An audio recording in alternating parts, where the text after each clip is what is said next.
intervene. You know what, Pat? Yeah, we'll be right. We'll be right with you because we're going to go to Mike Max, who is at Nicollet and 32nd right now. Maxie? Yeah, and it is breaking and breaking quick. You can see what's just happened here. This is the police force, and they are moving in, and they are moving in force. You can see this just happened. People have dispersed everywhere. We're at 32nd and Nicollet.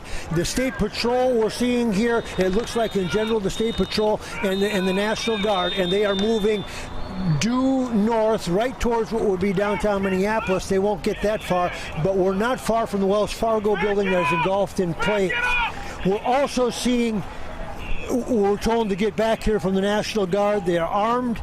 If you're wondering where the police force has been, here comes a Humvee complete with the National Guard, and I'm not sure if there's a strategy or a plan to this, and that they've got a number of people inside a certain perimeter, but they have showed up in force, and they are here, and they have decided to make quite a statement here. They are heading towards what, as I mentioned before, Wells Fargo was engulfed in flames, and there was looting going on, it looked like, at one of the ATM machines there. Not that that was a catalyst for this, but it is a very impressive group of law enforcement agents that are moving down slowly towards Lake Street, and I don't know if they're looking for a confrontation or if they're just going to set a perimeter here. Maxie, they may be heading, I think, probably to the 5th precinct. That's up that way where that Wells Fargo is. The post office there is on fire, and also there's a Stop and Shop gas station where there was looting. We have David Schuman's been there for a little while now, and it's just been continuously getting bigger and bigger. More fires. Mike, we'll let you go so you can keep we'll going go there. As far as we can until they tell us that there's a perimeter here. Yeah. So, and that we're not conflicting with what it is that they're trying to do in their mission. But they are slowly walking towards it. And yeah, they've given us to stay back from here, but you can see what we're seeing here. It's quite a visual. Yeah, give us an idea of numbers, because ironically, I was just asking Pat Kessler at what point do the police intervene, and then we literally cut to you, because just so you know, Mike, the Wells Fargo's on fire, the post office is on fire, the Stop and Shop has been looted, and the hibachi buffet's on fire. How many estimate? Give us an estimate of how many troops, cops, state troopers you saw. Yeah. Now remember, we're just from one angle, so I don't know if they've enclosed this from all different angles. You can see fireworks going off there as well, but there were no less than 60 or 70, and they were identified as State Patrol or National Guard, and then the Humvee came in behind them as protection, and they were fairly fortified in terms of armory that they had with them. I don't know if they're stun guns or if what kind of weaponry it is, but they did go into a lot, and now you can see the fireworks going off. I have no idea if that has anything to do with the strategy, or if that's just someone that has fireworks and is throwing them into the middle of a fire over there, because we're only about a block away from Wells Fargo. Okay, Maxie, we're going to stay with you. We want to talk to you. I don't know if David can hear me, because I know that Lewis is over there, and I wonder if there's a way that he could get a shot from that angle. But yeah, well, obviously we want to see what happens when the state troopers get near the fire. Did you see any fire trucks going in with them, Maxie?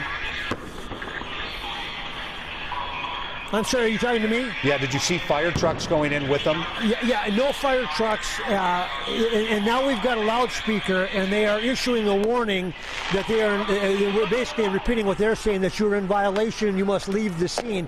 That is coming from the police force to the people, and I would assume that that's a first warning or something like that. The fireworks continue to go off, and I have no idea if there's any relevance to that or not.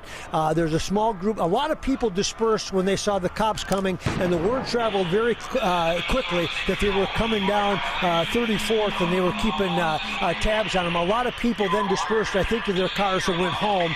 A lot of those people were just observers, but you can hear in the background right now they're telling everybody to clear out, and I would assume that they're going to have a first warning, a second warning, and then I don't know if they're going to go in from there or not. Do you see the flames from where you're at, or the smoke? We see the smoke. If you can put it over there by Twin City Tattoo, Will, I don't know if you can see that in the light, but that smoke is coming out. Now, some of that smoke is from what it smells like, smoke bombs or something akin to that the military or the police force may be using right here. But you can see the smoke. I think it picks up on the camera, and it's just slowly drifting across in front of the tree there by the Twin City Tattoo. So the smoke is fairly heavy, easier to see if you're out here on the scene than it is maybe back there sitting watching on TV. But these troops are just slowly moving towards the precinct and towards the possible point of confrontation. But it's pretty obvious that they have a here it is. I'll see what violation of unlawful assembly. You are ordered to cease your unlawful behavior and disperse peaceably from the area immediately. If you continue to obstruct, resist, and or interfere with peace officers, you will be violating Minnesota State statute, and you will be arrested. So I don't know if you could pick that up, but that was the State Patrol We heard it loud and clear. PA system giving a final, maybe perhaps final warning that says they're going to keep coming and they will arrest you and that you're in violation, continuing to ask people to disperse and go on their way.